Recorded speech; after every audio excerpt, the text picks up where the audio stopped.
তিনটি রোগ হলে বুঝবেন আপনি জান্নাতি।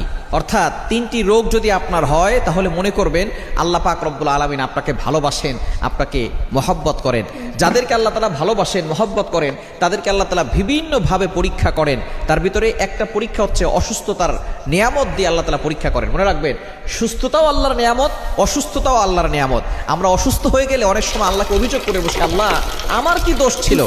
কত মানুষ সুদ খায়, ঘুষ খায়, তার কোনো সমস্যা হয় না, আল্লাহ তুমি শুধু আমাকে দেখো, খবরদার এরকম অভিযোগ করবেন না।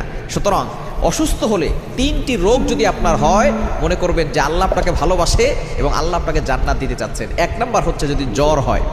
জ্বর ঠান্ডা আমাদের অনেকেরই হয়।